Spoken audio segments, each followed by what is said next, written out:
Magandang gabi. Umupo kayo ng komportable at maghanda sa pagtulog habang pinakikinggan natin ang mga tunog ng kosmos. Isipin nyo, isang umaga ay nagising kayo at ang mundo sa labas ay naging doble ang dilim.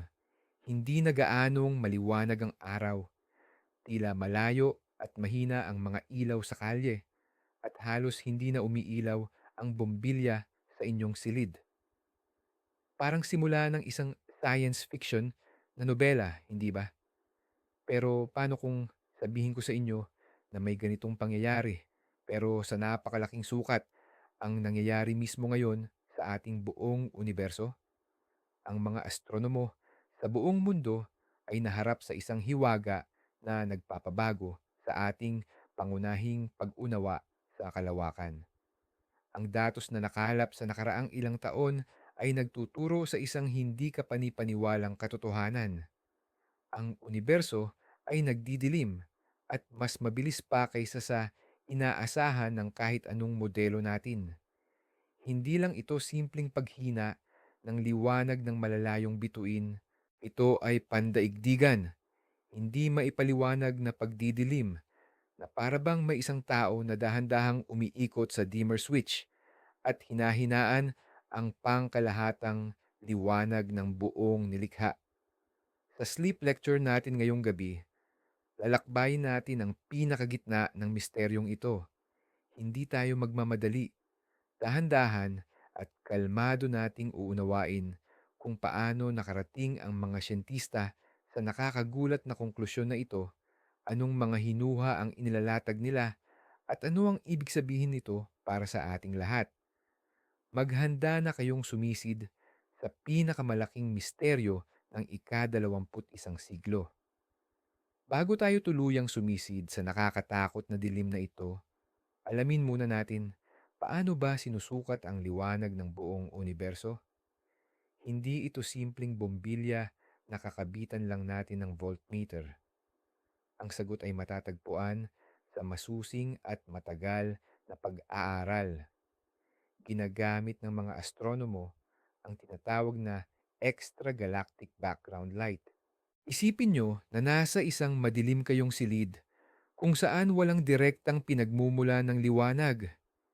Ngunit kung may mga ilaw na nakabukas sa kabilang kwarto, ang kanilang liwanag ay sumisingaw sa ilalim ng pinto, nagre-reflect sa pader, kaya hindi magiging lubos na itim ang inyong silid. May mararamdaman kayong mahina at kumalat na liwanag. Ang extragalactic background light ay ganoon din, pero sa sukat ng kosmos. Ito ang pinagsamasamang liwanag mula sa lahat ng bituin at galaksya na umiral at umiiral pa rin sa universo. Ito ay tumatago sa lahat ng espasyo. Para sukatin ito, itinutok ng mga siyentista ang kanilang pinakamalalakas na teleskopyo tulad ng Hubble sa mga lugar sa kalangitan na tila walang laman. Nag-iipon sila ng mga photon na nagmumula sa mga madidilim na rehiyong ito sa loob ng oras, minsan ay araw. Sa pagsusuri sa liwanag na ito, maaari silang gumawa ng mapa ng pangkalahatang liwanag ng kosmos. Sa loob ng ilang dekada, inakala nating ang sukat na ito ay halos pare-pareho lang, maliban sa inaasahang dahan-dahan at unti-unting paghina habang tumatanda ang mga bituin. Mayroon tayong malinis at magandang modelo na naglalarawan kung paano isinilang ang universo sa isang nakasisilaw na pagsabog ng Big Bang at unti-unting lumamig, nagpapaliyab sa bilyon-bilyong araw. Ngunit sinira ng bagong datos ang kapayapaan ng modelong iyon. Lumabas na ang pagbaba ng liwanag ay hindi nangyari ng dahan-dahan o maayos. Mayroong biglaang pagbabago. Nagdilim ang universo ng halos doble kumpara sa nakita natin ilang libong taon pa lamang ang nakalipas sa sukat ng kalawakan. Kaya, saan ba talaga ito nagsimula? Nagsimula ang mga unang hudyat ng pagkabahala ng suriin ng datos mula sa proyektong Galaxy and Mass Assembly or GAMA. Ito ay isa sa pinakaambisyosong pag-aaral ng kalawakan, kung saan sinuri ang daan-daang libong galaksi na nasa iba't ibang distansya mula sa atin. Layunin ng proyekto ang makabuo ng isang three-dimensional na mapa ng distribusyon ng materya sa universo. Pero kasabay nito, sinukat din ng mga siyentista ang liwanag na inilalabas ng mga galaksing ito nang tipunin ng international team ng mga astrophysicist ang datos na sumasaklaw sa liwanag mula sa ultraviolet hanggang sa malayong infrared na saklaw. May nagulat sa kanila. Natuklasan nila na ang enerhiya na ginagawa ng bahagi ng universo na kanilang pinag-aaralan ay kalahati na lang ngayon kumpara sa enerhiya nito 2 bilyong taon na ang nakalipas. Isipin mo ang isang syudad na sa maikling panahon lang ay nabawasan ng kalahati ang konsumo ng kuryente. Ang unang maiisip mo ay, tingnan natin ang mga metro. Iyon mismo ang ginawa ng mga siyentista. Sinuri nilang muli ang kalibrasyon ng kanilang mga instrumento. Isinaalang-alang ang lahat ng posibleng pagkakamali at iniba ang paraan ng pagtutuos. Pero hindi nagbago ang resulta. Talagang ang nanghihina na ang universo.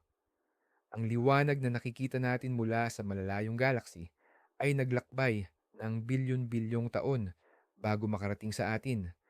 Kaya kapag tinitingnan natin sila, ang nakikita natin ay ang nakaraan sa pamamagitan ng paghahambing ng liwanag mula sa mas malalapit na mas bata para sa atin na mga galaksi sa liwanag mula sa malalayo o matanda.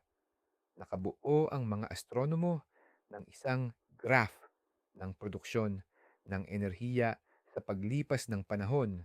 At ang graph na ito ay nagpakita hindi lang ng pagbaba, kundi ng matinding pagbagsak. Ang pagtuklas na ito na inilathala sa mga prestihiyosong siyentipikong journal ay nagdulot ng pag-aalinlangan sa simula. Marami ang nag-akala na ito ay isang lokal na anomalya o isang salik na hindi nila naiintindihan. Gayunpaman, ang mga sumunod na obserbasyon gamit ang iba pang teleskopyo, kasama na ang mga Space Observatory ng NASA at European Space Agency, ay nagpatunay lang sa mga orihinal na konklusyon. Talagang ang dumaranas ng matinding energy slump ang universo. Unti-unti, ngunit siguradong lumulubog ito sa dilim. Hindi ito nangangahulugang bukas ay mamamatay na ang araw. Ang pinag-uusapan natin dito ay ang average na mga halaga para sa buong cosmos. Ngunit ang mismong katotohanan ng prosesong ito ang nagtulak sa mga siyentista na maghanap ng dahilan. At dito nagsimula ang pinakakawili-wiling bahagi. Ang una at pinakakita-kitang hinuha na agad pinag-aralan ng mga siyentista ay iyong tinatawag na nakalatag lang sa ibabaw ng problema.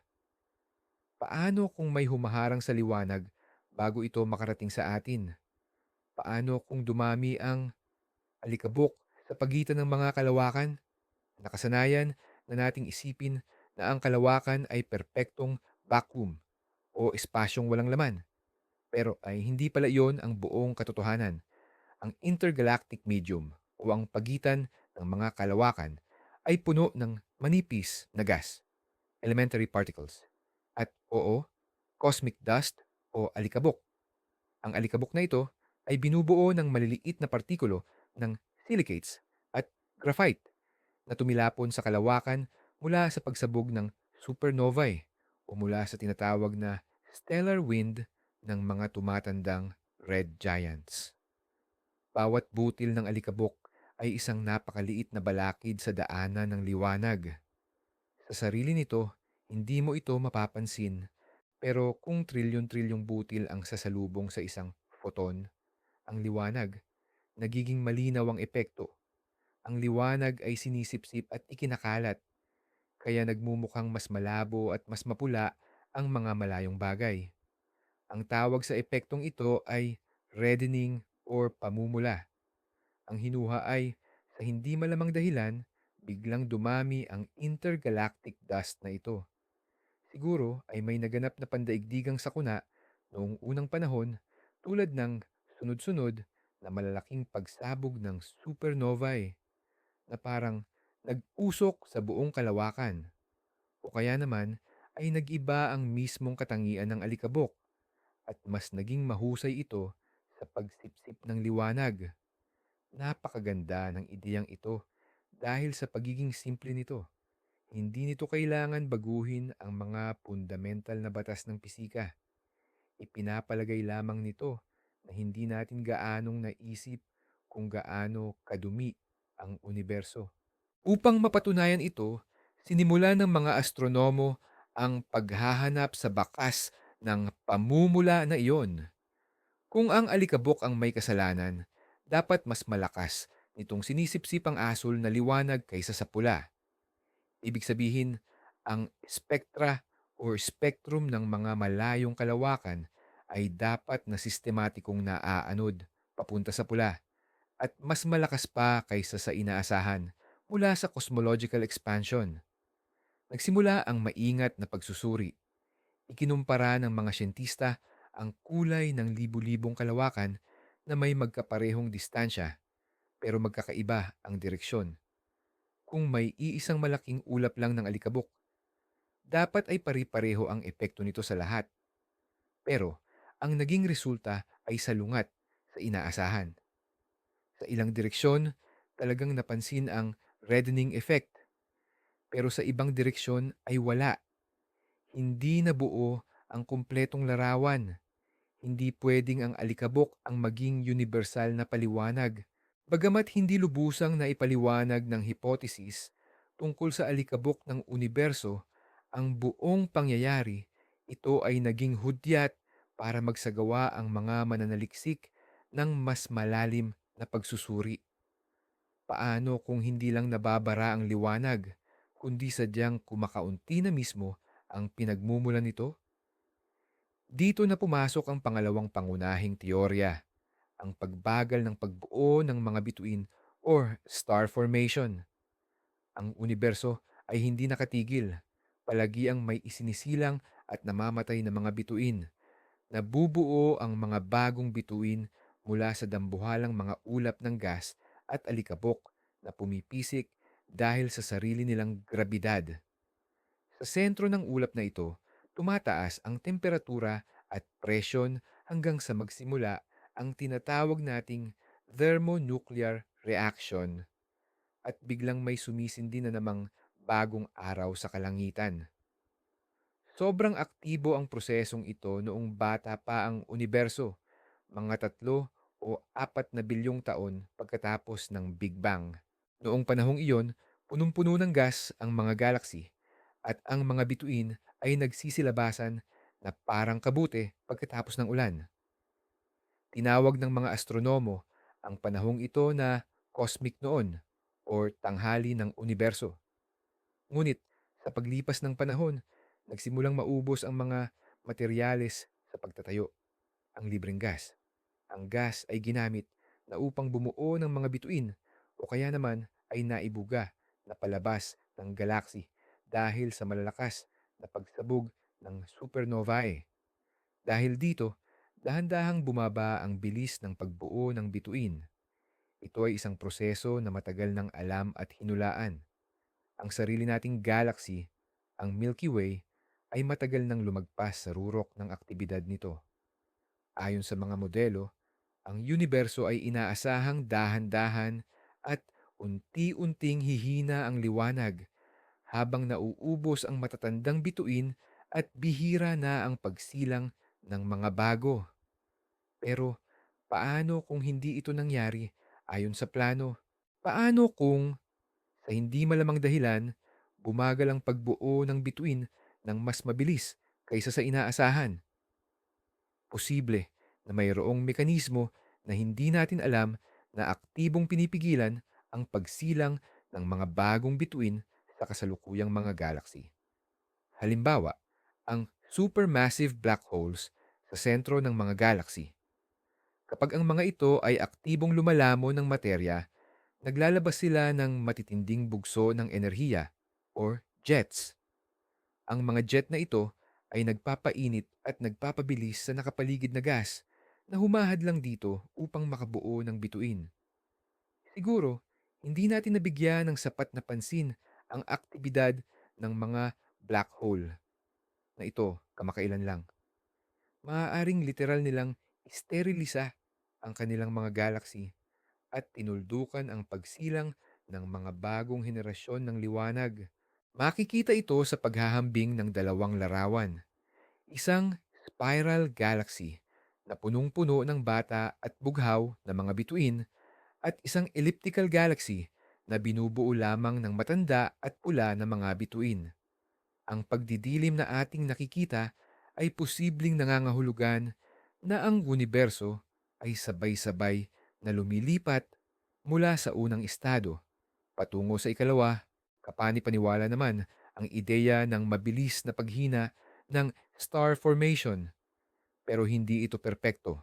Ang pangunahing tanong ay, bakit nangyari ang pagbaba na ito ng napakabilis at sabay-sabay sa napakalawak na bahagi ng kosmos na inoobserbahan natin? Ang mga galaksya ay mga sistema na hiwalay at may sariling takbo ng buhay. Napakahirap isipin na mayroong isang proseso na magsasabing sabay-sabay silang patayin ang kanilang pinagbubuntisan ng mga bituin.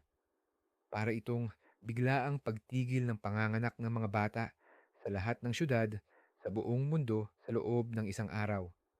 Ang ganitong sabay-sabay na epekto ay nangangailangan ng isang pandaigdigan at tumatagos na salik.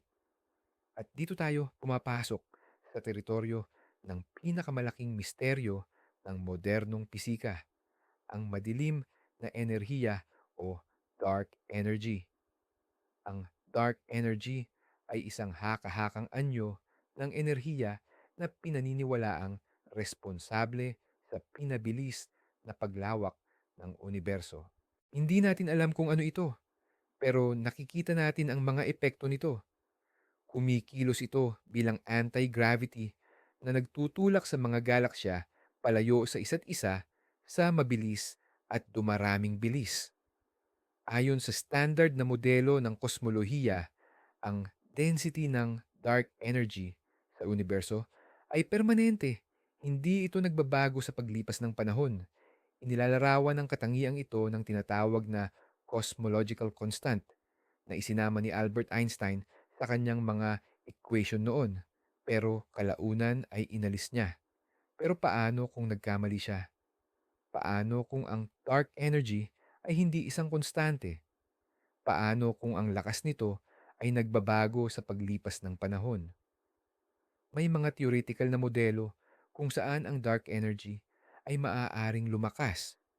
Isang halimbawa ay ang tinatawag na phantom energy. Kung tumataas ang density nito, ang pagbilis ng paglawak ng universo ay hindi lamang magpapatuloy, kundi ito ay lalakas ng parang avalanche. Sa huli, pagkatapos ng bilyon-bilyong taon, ang lakas ng dark energy ay magiging napakalaki na kaya nitong sirain ang mga gravitational bond sa loob ng mga galaksya, star system, at maging ang mga mismong atom. Ang senaryong ito ay tinawag na Big Rip or malaking punit. Ngunit, bago pa man dumating ang apokaliptikong katapusan na iyan, mayroon pang ibang hindi gaanong dramatikong pangyayari na maaaring maganap. Ang paglakas ng dark energy ay maaaring direktang makaapekto sa bilis ng star formation. Hinihila ng lumalawak na espasyo ang mga ulap ng gas, pinipigilan ng mga ito na umabot sa critical density na kailangan para sa gravitational collapse at pagkabuo ng mga bituin. Kung ang dark energy ay kamakailan lamang lumipat sa mas aktibong yugto, maaari itong maging ang pandaigdigang switch na sabay-sabay na nagpabagal sa pagbuo ng mga bituin sa buong universo. At ang pagdimlan na inoobserbahan natin ay ang unang babala ng paparating na Big Rip. Ang hypothesis na ito ay talagang nakakabighani at nakakatakot. Ginagawa nitong isang posibleng hula sa pagtatapos ng lahat ng bagay ang isang simpleng obserbasyon sa kalawakan. Sa ngayon, isa pa lang itong teorya, ngunit nagtutulak ito sa atin na tingnan sa bagong paraan ang mga puwersang kumokontrol sa ating mundo sa patuloy nating paggalugad sa pinakahiwagaang sulok ng kosmolohiya. Hindi natin pwedeng balewalain ang isa pang madilim na elemento sa entablado ng universo, ang dark matter. Kung ang dark energy ang nagtutulak palayo sa universo, ang dark matter naman ang nagpapanatili rito upang maging buo. Isa itong hindi nakikitang materya na hindi naglalabas o sumisipsip ng liwanag. Pero mayroon itong grabidad. Alam nating umiiral ito dahil nakikita natin kung paano nito naaapektuhan ang pagkilos ng mga bituin sa mga kalawakan at pati na rin ang buong kumpol ng mga kalawakan. Kung wala ang dark matter, tiyak na magkakawatak-watak lang ang mga kalawakan dahil kulang ang visible matter para mapanatili ang mga bituin sa kanilang orbit. Ang dark matter ay bumubuo sa humigit kumulang 27%, 27% ng mass energy ng universo. Ito ay halos 5 beses na mas marami kaysa sa ordinaryong materya or baryonic matter na siyang bumubuo sa ating lahat. Tulad ng dark energy, halos wala rin tayong alam tungkol sa katangian ng dark matter. Ang tanging hinala natin ay binubuo ito ng mga eksotiko at hindi pa natutuklasang elementary particles. Ayon sa standard model, matatag, stable, ang dark matter. Ibig sabihin, hindi ito nabubulok at hindi rin nakikipag-ugnayan sa iba pang bagay maliban sa grabidad. Ngunit, paano kung mali ang palagay na ito? May mga alternatibong teorya na nagsasabing maaaring instable o di matatag ang mga partikulo ng dark matter. Maaari silang dahan-dahang mabubulok, nagiging mas magaan na partikulo tulad ng neutrino o maging mga photon. Kung sakaling nangyayari ang ganitong pagbulok, dapat ay may kasabay itong paglabas ng enerhiya. Sa lohika, dapat ay mas lumiwanag ang universo, hindi lalo pang dumilim. Ngunit may iba pang sitwasyon. Halimbawa, maaaring hindi nabubulok ang dark matter, kundi nag-a-annihilate. Nagwawala ito kapag nagbabanggaan ang mga partikulo nito. O kaya, maaari itong makipag-ugnayan sa ordinaryong materya sa paraang hindi pa natin lubos na nauunawaan. Ipagpalagay natin ang isang hipotetikal na modelo kung saan ang dark matter ay nagiging isang bagong estado at nagsisimula itong sumipsip ng liwanag. O kaya naman, sa pagbulok nito, may isinisilang itong mga partikulo na nagiging katulad ng isang catalyst na nagpapabilis sa pagbabago ng interstellar gas tungo sa cosmic dust, ang siyang nagpapadilim sa liwanag ng mga bituin. Sa ngayon, ang ugnayan sa pagitan ng paglabo ng universo at ng katangian ng dark matter ay pawang haka-haka pa lamang. Wala pa tayong direktang ebidensya para suportahan ang teoryang ito. Pero nagbubukas ito ng panibagong daan para sa paghahanap. Kung mapatunayan natin na nagbabago ang katangian ng dark matter sa paglipas ng panahon, isa itong revolusyon sa mundo ng pisika. At ang nakikita nating paglabo ng kosmos ang posibleng unang patunay ng revolusyong ito. Kasalukuyan nang naghahanap ang mga siyentista ng mga hindi direktang palatandaan ng pagbulok ng dark matter, gaya ng labis na gamma rays or positrons na nagmumula sa sentro ng ating kalawakan kung saan inaasahang pinakamataas ang density ng dark matter. Sa ngayon, hindi pa tiyak ang mga resulta, ngunit nagpapatuloy ang paghahanap kapag ang lahat ng nakasanayang paliwanag ay humahantong na sa pagkabigo.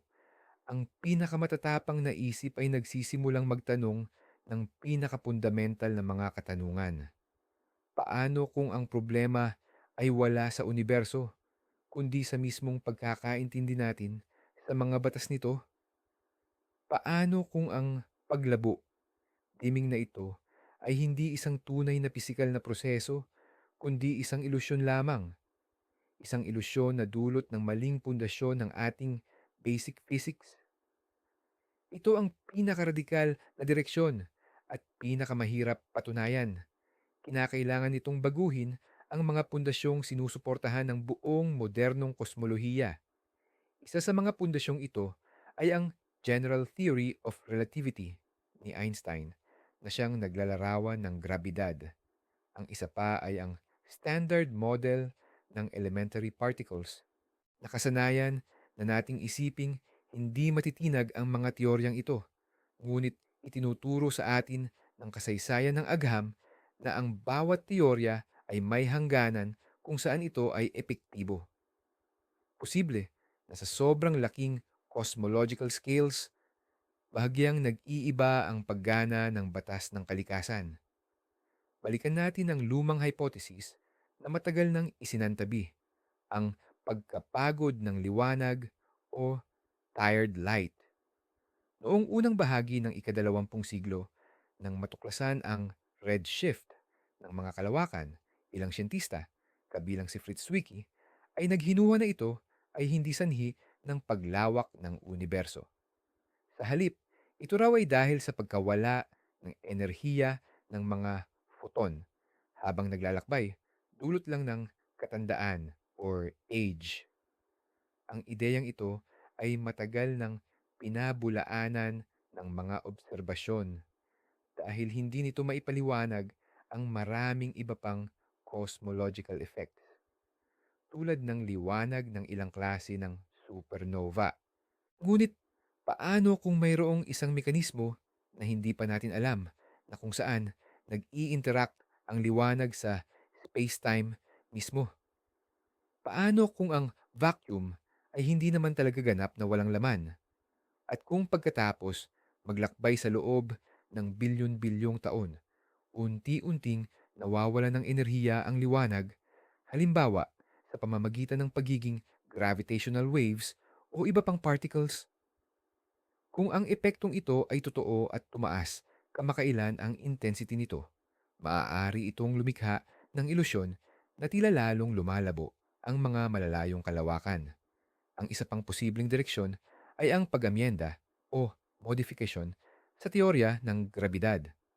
Maraming alternatibong teorya tulad ng MOND, Modified Newtonian Dynamics, o mga teorya na may karagdagang spatial dimensions.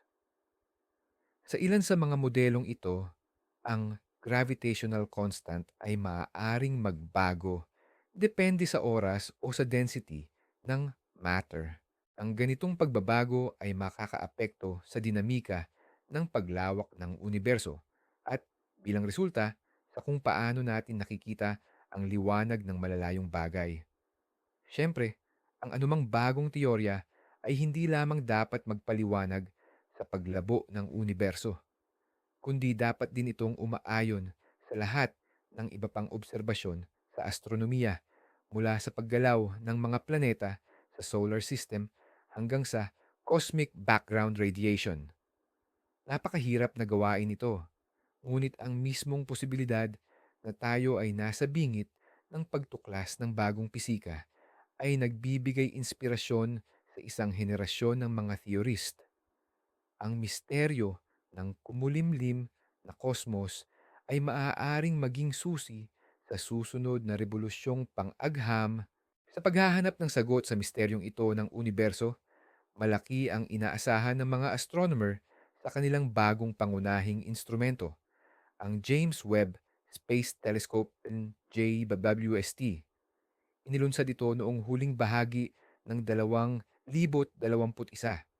Ang Webb ang humalili sa habol, ngunit may mas malawak na kakayahan, lalo na sa infrared range. Bakit ito napakahalaga para sa ating problema? Una, kayang silipin ng Webb ang napakalayong nakaraan ng universo. Ang napakalaking salamino nito At ang super sensitive na mga detector ay nagbibigay daan dito na makita ang liwanag mula sa pinakaunang mga galaxy na nabuo ilang daang milyong taon lamang pagkatapos ng Big Bang. Nagbibigay ito sa atin ng pagkakataong subaybayan ang kasaysayan ng pagbuo ng bituin mula sa simula hanggang sa kasalukuyan. Sa paghahambing ng datos ng web tungkol sa sinaunang universo, sa datos ng Hubble at iba pang teleskopyo tungkol sa mga sumunod na panahon, makakabuo tayo ng isang napakatumpak at detalyadong curve ng produksyon ng enerhiya sa paglipas ng panahon. Makikita natin kung ang pagbababa ng liwanag ay isang biglaang paghinto o isang mas dahan-dahang proseso na nagsimula pa noon. Kaya nating tukuyin kung kailan eksaktong naganap ang pagbagsak na ito sa kasaysayan ng kosmos. Pangalawa, perpekto ang web para sa pag-aaral ng cosmic dust o alikabok sa kalawakan. Ang infrared light ay mas madaling tumagos sa mga ulap ng alikabok kumpara sa visible light. Sa pagmamasid sa mga galaxy gamit ang infrared, kayang silipin ng web ang mga harang na ito at sukatin ng tunay, hindi lang ang nakikitang bilis ng pagbuo ng bituin sa loob nito. Higit pa rito, ang alikabok mismo, matapos nitong sipsipin ang liwanag ng mga bituin, ay umiinit at nagsisimulang magbigay ng radyasyon sa far infrared range. Kayang makuha ng web ang init na radyasyong ito at sa gayon, direktang masukat ang dami ng alikabok sa malalayong galaxy. Magbibigay ito sa atin ng pagkakataong kumpirmahin o pabulaanan ang hinuha na nauusok o dumidilim ang universo. At pangatlo, may spectroscopic na kakayahan ang web na walang katulad. Maaari nitong hatiin ang liwanag mula sa malalayong bagay sa isang spectrum na may napakataas na resolusyon. Nagbibigay ito ng tumpak na sukat ng komposisyong kemikal ng gas, ang bilis ng paggalaw nito, at ang pisikal na kalagayan sa mga lugar kung saan nabubuo ang mga bituin. Ang mga datos na ito ang magbibigay sa atin ng susi upang maunawaan kung anong mekanismo ang pumipigil sa pagbuo ng mga bagong bituin. Kung ito ba ay dahil sa aktibidad ng black holes o may iba pang dahilan. Ang unang mga resulta mula sa web ay nagdulot na ng maraming sorpresa na nagpapakitang ang mga sinaunang galaxy ay mas massive at mas developed kaysa sa inaasahan ng mga teorya. Posibleng sa darating na mga taon, ang teleskopyong ito mismo ang magbibigay sa atin ng sagot kung bakit nagiging mas madilim ang ating universo. Ang agam ay hindi isang buo at nag-iisang katotohanan, kundi isang buhay, nagbabago at maingay na proseso puno ng matitinding debate at diskusyon. At ang hiwaga ng paglabo o pagdilim ng universo ay hindi naging eksepsyon dito. Walang iisang pinagkasundo ang dahilan sa siyentipikong komunidad tungkol sa misteryong ito. Iba't ibang grupo ng mga mananaliksik ang mahigpit na ipinagtatanggol ang kani-kanilang hipotesis na may daladalang bagut bagong argumento. Ang mga proponent ng teorya ng paghina ng star formation o pagbuo ng bituin ay nagtuturo sa mga datos mula sa pagmamasid sa ilang partikular na galaxy. Ipinapakita nila na sa maraming galaxy, lalo na sa malalaking elliptical galaxy, halos tuluyan nang huminto ang proseso ng pagbuo ng bagong bituin. Ang pagtanda daw ito ng universo at mas mabilis lang ang naging proseso nito kaysa sa inaasahan natin. Samantala, ang kanilang mga kalaban, ang mga naniniwala sa hypothesis tungkol sa cosmic dust o alikabok sa kalawakan ay tumututol. Sinasabi nilang hindi natin maaaring husgahan ang buong universo batay lamang sa ilang halimbawa. Pinupunto nila na maraming galaxy na aktibong bumubuo ng bituin ay nakatago sa atin dahil sa makakapal na ulap ng alikabok, dust clouds. Sa kanilang tingin, hindi lang natin nakikita ang malaking bahagi ng kabataan ng universo. At kung isasama natin ang nakatagong liwanag na ito, baka wala namang matinding paghina na nangyayari. Lalo pang umiinit ang diskusyon kapag napag-uusapan na ang dark energy at dark matter. Ang mga theoretical physicists na nagtatrabaho sa mga exotic or kakaibang modelo ay nakikita ang misteryong ito bilang isang pagkakataon upang patunayan ang kanilang matatapang na ideya. Gumagawa sila ng masalimuot na mathematical construct na nag-uugnay sa paglabo ng kalawakan sa pagbabago ng mga fundamental constant o sa pag-iral ng mga bagong field at particle. Gayunpaman, ang mga observational astronomers naman ay nag-iingat sa mga ganitong uri ng teorya. Humihingi sila ng mas matibay na ebidensya at itinuturo na ang marami sa mga modelong ito ay masyadong nababagay or flexible. Maaari raw itong iset up upang ipaliwanag ang kahit ano. Mayroon ding kampo ng mga skeptic o nagdududa na naniniwalang ang buong problema ay posibleng sanhi lamang ng systematic errors sa pagmamasid o sa interpretasyon ng mga datos. Ipinaaalala nila na ang pagsukat sa extragalactic background light ay isang napakahirap na gawain. Kailangan nating i-filter ang liwanag mula sa sarili nating mga bituin sa galaxy. Ang zodiacal light, ang pag-reflect ng liwanag ng araw mula sa alikabok sa solar system at marami pang ibang abala. Kahit maliit na pagkakamali sa pag-compute ng isa sa mga salik na ito ay maaaring magresulta sa maling konklusyon. Ang siyentipikong pagtatalong ito ay hindi tanda ng kahinaan, kundi tanda ng lakas ng scientific method.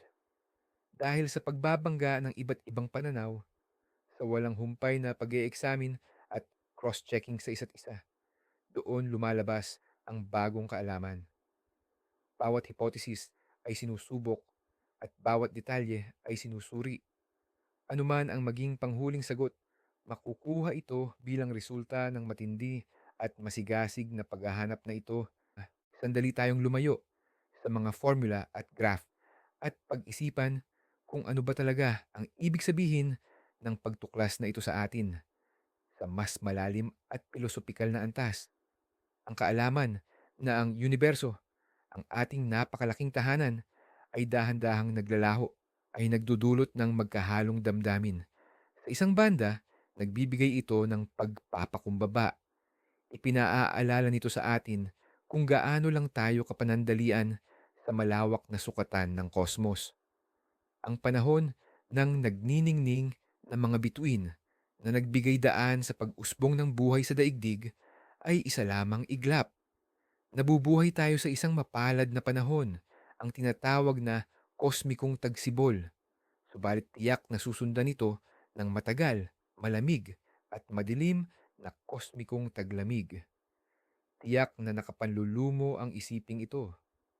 Lahat ng ating nilikha, lahat ng tagumpay natin, ang buong kasaysayan ng sangkatauhan, lahat ay tuluyang matutunaw sa lamig at dilim ng universo na unti-unting namamatay.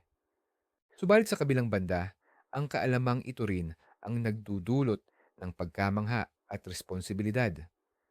Tayo ay mga anak ng bituin, nagmula sa abo na naiwan matapos silang mamatay, at binigyan tayo ng natatanging pagkakataon na maging saksi sa dakilang kosmikong drama na ito. Tayo ang bahagi ng universo na may kakayahang makilala ang sarili at ang sarili nitong tadhana. Naglalagay ito sa atin ng obligasyon, ang pag-aralan, unawain, at pahalagahan ang mundong ating ginagalawan. Marahil, tayo lang ang manonood ng kosmikong palabas na ito at tungkulin nating huwag tumalikod, kundi tumingin ng malapitan kahit pa ang katapusan nito ay malungkot. Bukod pa rito, ipinapakita muli ng misteryong ito kung gaano kaliit talaga ang ating kaalaman. Nakasanayan na nating ipagmalaki ang ating mga tagumpay sa agham. ang ating mga teleskopyo na kayang tumingin sa nakalipas na 13 bilyong taon ng liwanag. Subalit ang tila simpleng obserbasyon na ito na ang liwanag ay kumupas ay nagpapahinto sa pinakamahuhusay na isip sa planeta. Ang universo ay puno pa rin ng misteryo. Sa likod ng bawat abot-tanaw na matutuklasan, naghihintay ang bago at mas kamangha-manghang mga palaisipan. At sa patuloy na paghahangad na ito ng kaalaman, sa walang katapusang paglalakbay na ito mula sa kamangmangan patungo sa pag-unawa, marahil naroon ang pangunahing kahulugan ng ating pag-iral. Maaaring dumidilim ang universo, subalit ang liwanag ng isip ng tao na naghahangad na intindihin ito ay patuloy na nagliliyab. Posible bang ang nasasaksihan natin ay hindi isang tuwirang proseso lamang ng paghina, kundi isa palang yugto sa loob ng isang dambuhalang siklo ng kalawakan? Ang ideya ng isang nagpapalipat-lipat na universo ay kasintanda na ng mundo. Maraming sinaunang kultura at pilosopikal na sistema ang naniniwala na ang mundo ay hindi lamang gumagalaw mula sa punto A patungo sa punto B, kundi dumadaan sa paulit-ulit na mga siklo ng pagsilang, pagkamatay at muling pagkabuhay. Karamihan sa modernong kosmolohiya ay sumusunod sa modelong linyar, isang Big Bang, paglawak, at pagkatapos ay alinman sa walang hanggang paglamig na tinatawag na thermal death or pagliit pabalik sa isang punto, ang Big Crunch. Gayunpaman, mayroon ding mga siklikong modelo na nagtatangkang ipagsama ang modernong siyentipikong datos sa sinaunang intuisyong ito. Ang isa sa pinakaprominente ay ang teorya ng ekpirotic o siklikong universo na binuo ni na Paul Steinhard at Neil Turok. Ayon sa teoryang ito, ang ating tatlong dimensional na universo ay isang uri ng brain o membrane na lumulutang sa isang multidimensional na espasyo. Paminsan-minsan, ang ating si brain ay bumabangga sa isa pang parallel na brain. Ang bawat banggaan na ito ay nagpapasimula ng panibagong Big Bang at naglulunsad ng bagong siklo ng ebolusyon. Sa modelong ito, ang paglawak ng universo ay sinusundan ng dahan-dahang pagliit, ngunit hindi humahantong sa isang singularity o single point, kundi sa punto ng muling pagbangga. Paano ito maiuugnay sa pagdilim na ating nasasaksihan? Maaaring tayo ay nasa isang yugto ng siklo kung saan ang pagdomina ng dark energy na nagdudulot ng mabilis na paglawak ay malapit ng matapos. Posibleng humihina na ang epekto nito at unti-unting pumapalit ang mga puwersa ng grabidad na siyang magsisimulang dahan-dahang hilahin pabalik ang universo. Ang pagbabagong ito sa balanse ng puwersa ay maaaring magresulta sa paghinto ng pagbuo ng bituin at pangkalahatang pagbaba ng liwanag. Kung gayon, ang pagdilim na ito ay hindi senyales ng tuluyang kamatayan, kundi isang pahiwatig lamang ng darating na pagbuga ng kosmos bago ang panibagong paghinga. Ang isa pang uri ng siklikong modelo ay nagmumungkahi na ang mga fundamental na physical constant tulad ng bilis ng liwanag or gravitational constant ay maaaring dahan-dahang nagbabago sa loob ng isang siklo. Ang nakikita nating paglabo ay maaaring bunga ng pagbabagong ito na sa iba pang yugto ng siklo ay babalik sa kabaligtaran. Sa ngayon, ang mga ideyang ito ay nananatili sa gilid lamang ng siyentipikong pag-iisip. Napakakomplikado nilang patunayan at nangangailangan pa ng pag-iral ng mga exotic na bagay tulad ng extra dimensions at brains. Ngunit nagbibigay sila sa atin ng material para pag-isipan at nagpapaalala na ang ating kinabukasan ay maaaring hindi kasing predictable at kasing simple ng inaakala.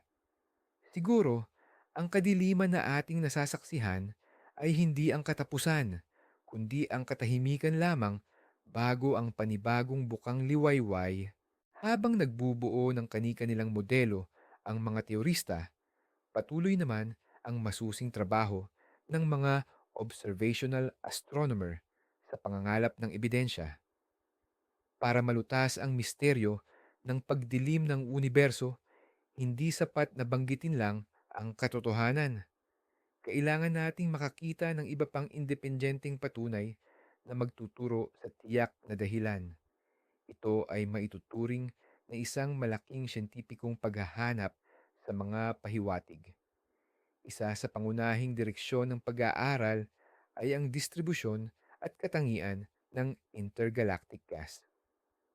Kung tama ang hypothesis tungkol sa pagpigil sa pagbuo ng bituin, yung star formation, dapat makita natin ang pagbabago sa gas na ito. Dapat itong uminit at maging mas manipis dahil binabayo ito ng jets mula sa mga black hole o ng iba pang proseso. Sinusuri ito ng mga astronomo sa pamamagitan ng pag-analisa sa spektra ng malalayong quasar. Ang liwanag ng quasar habang dumadaan sa mga ulap ng intergalactic gas patungo sa Earth ay nagiiwan ng imprinta, ang mga absorption line sa spectrum nito. Sa pamamagitan ng mga linyang ito, matutukoy ang temperatura, density, at chemical composition ng gas sa iba't ibang yugto ng kasaysayan ng universo. Sa pagkumpara sa mga kosmikong kronika na ito, sinisikap ng mga siyentista na maunawaan kung paano nagbago ang mga kondisyon para sa pagsilang ng mga bituin. Isa pang mahalagang pahiwatig ang maaaring nakatago sa relic radiation, ang echo ng Big Bang. Ang sinag na ito ay tumatago sa buong universo at nagdadala ng impormasyon tungkol sa estado nito noong ito ay nasa edad pa lamang na 380,000 taon. Kung may naganap na pandaigdigang proseso ng enerhiya sa hindi pa katagalan, halimbawa malawakang pagkasira ng dark matter or pagbabago sa katangian ng dark energy, dapat ay nag-iwan ito ng mahihinang bakas o distortion sa mapa ng relic radiation. Ang mga spacecraft tulad ng Planck ay nakagawa ng lubhang detalyadong mapa ng sinag na ito at ngayon ay sinisiyasat ito ng mga siyentista para humanap ng mga anomalya na maaaring may kaugnayan sa naobserbahang pagdilim ng universo. Isa pang direksyon ay ang paghahanap sa tinatawag na standard candles o pamantayang kandila sa napakalaking distansya. Ang standard candles ay mga bagay sa kalawakan na alam natin ang kanilang liwanag. Ang pinakatanyag dito ay ang type Ia supernovae. Sa pagsukat ng kanilang nakikitang liwanag, matutukoy natin ng eksakto ang distansya nila. Sa katunayan, sa tulong ng mga supernovae, natuklasan ang pinabilis na paglawak ng universo. Kung makakakita at masusukat natin ang sapat na dami ng mga supernovae na ito sa napakalayong mga galaksya, makakagawa tayo ng sobrang tumpak na mapa ng paglawak ng universo at masusuri kung nagbago ba ang density ng dark energy sa paglipas ng panahon. Ang gawaing ito ay nangangailangan ng napakalaking pagsisikap at koordinasyon ng maraming observatory sa buong mundo. Ngunit ito mismo ang makapagbibigay ng tiyak na ebidensya sa kosmikong misteryo na ito. Balikan muli natin ang teorya ng paghina ng pagbuo ng mga bituin at himay-himayin natin ito. Nabanggit na natin na paubos na ang supply ng gas sa mga galaksiya. Pero tandaan natin, isa lang iyan sa mga dahilan. Ang mas kritikal ay ang epektibidad ng pagpapalit ng gas sa mismong mga bituin. Lumalabas na kahit puno pa ng gas ang isang galaksya, hindi pa rin sigurado na may mabubuong bagong bituin dito. Ang proseso ng star formation ay napakasensitibo at sadyang mapili. Para magsimula ito, kailangan munang lumamig ang gas cloud at maging sapat ang densidad para maungusan ng grabidad ang panloob na presyon. Maraming bagay ang maaaring humadlang dito. Ang isa sa pangunahing kaaway ng pagbuo ng bituin ay ang tinatawag nating stellar feedback o ang reaksyon mula sa mga bituin. Kapag nabuo ang mga unang malalaking bituin sa galaksya, malaki ang nagiging epekto nila sa kanilang paligid. Sa pamamagitan ng kanilang matinding radyasyon at stellar wind, pinaiinit at ikinakalat nila ang mga nakapaligid na gas. At kapag nagtapos ang kanilang maikling buhay at sumabog sila bilang supernova, ang shockwave nito ay kayang linisin at palayasin ang gas mula sa buong rehiyon ng galaksiya. Nagreresulta ito sa isang paradox. Ang pagbuo ng bituin mismo ang lumilikha ng kondisyon na humahadlang sa mas marami pang pagbuo ng bituin. Ang mekanismong ito ng self-regulation ay dapat sana ay nagdulot ng unti-unting paghina. Ngunit marahil, minamaliit natin ang kapangyarihan nito. Lalong mahalaga ang papel ng supermassive black holes. Sa kasalukuyan, alam natin na halos bawat malaking galaksya ay mayroon nito sa sentro. Ang masa ng Bob black hole na ito ay direktang konektado sa masa ng central na bahagi ng galaksya. Ibig sabihin, ang paglago ng Oak black hole at ang paglago ng galaksya ay dalawang proseso na magkakaugnay. Kapag aktibong lumalamon ng gas ang isang black hole, nagiging quasar ito, isa sa pinakamaliwanag na bagay sa universo. Ang enerhiyang inilalabas ng quasar ay napakalaki. Kaya nitong hindi lang painitin ang gas sa galaksya, kundi itapon at paalisin pa ito ng tuluyan sa intergalaktikong espasyo. Ang tawag sa prosesong ito ay Active Galactic Nucleus, AGN feedback. Kung nagkaroon ng malaking pagsiklab ng aktibidad ng mga nucleus na ito sa malapit na nakaraan ng universo, maaari nitong ipaliwanag ang biglaan at pandaigdigang pagtigil ng star formation. Ang mga galaksiya, sa esensya, ay parang nag-sterilisa sa kanilang sarili.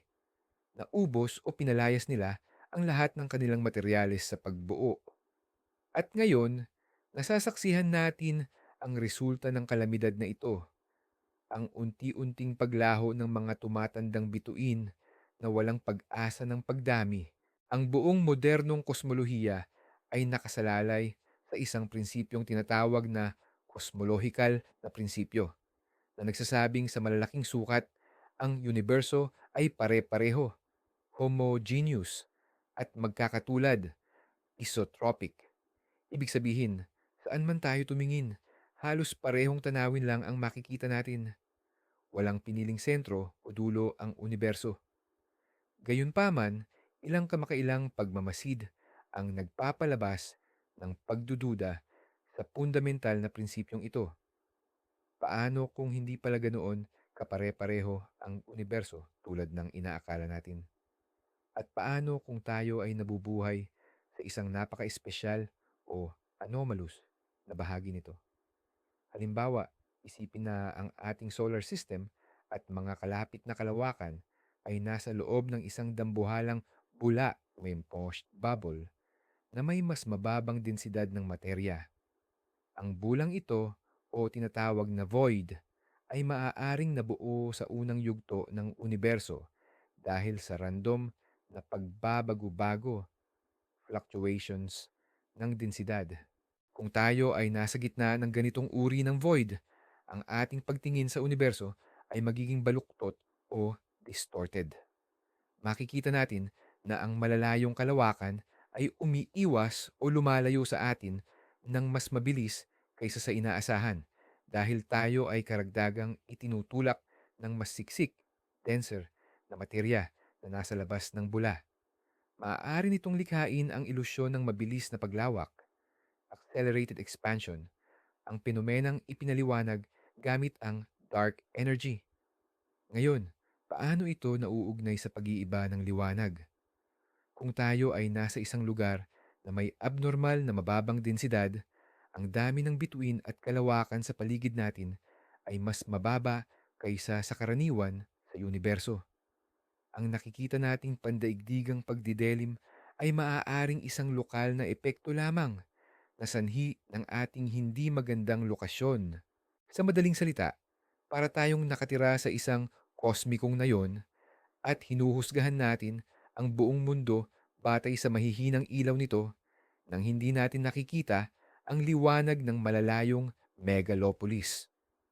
Ang ideyang ito, nakilala bilang Giant Void Hypothesis, ay aktibong tinatalakay sa komunidad ng agham. Upang mapatunayan ito, kailangang bumuo tayo ng napaka-eksaktong mga mapa ng distribusyon ng mga kalawakan sa iba't ibang direksyon at distansya. Kung nakatira nga tayo sa loob ng bulang ito, kailangan nating makita ang mga gilid nito. Isang rehiyon kung saan biglang tataas ang densidad ng mga kalawakan. Ilang datos tulad ng mga anomalya in the relic radiation o ang cold spot ay hindi direktang nagpapahiwatig na posibleng mayroon ngang ganitong dambuhalang istruktura. Kung mapapatunayan ang hypothesis na ito, mangangahulugan ito na kailangan nating suriin muli hindi lamang ang dahilan ng pagdidelim ng universo, kundi pati na rin ang ating buong pagkaunawa sa dark energy. Posibleng wala talagang dark energy at ang lahat ay dahil lang sa hindi pare-parehong kalikasan ng ating universo. Ang pagkadiskubre sa unti-unting paglabo ng universo ay may direktang epekto sa kung paano natin nakikita ang huling hantungan nito. Sa loob ng mahabang panahon, dalawang pangunahing sitwasyon ang tinutukoy sa kosmolohiya. Una, ang tinatawag na malaking pagliit, Big Crunch. Kung napakalaki ng average na densidad ng materya sa universo, ang grabidad sa huli ay pipigil sa paglawak at babaliktarin ito. Magsisimula ng maglapitan ang mga kalawakan, tataas ang temperatura, at sa dulo, ang buong universo ay magsasama-sama sa isang sobrang siksik na punto, katulad ng pinagmulan nito. Ang ikalawang sitwasyon ay ang kamatayan sa init, thermal death. Kung hindi sapat ang densidad ng materya para mapigilan ang paglawak, magpapatuloy ito magpakailanman.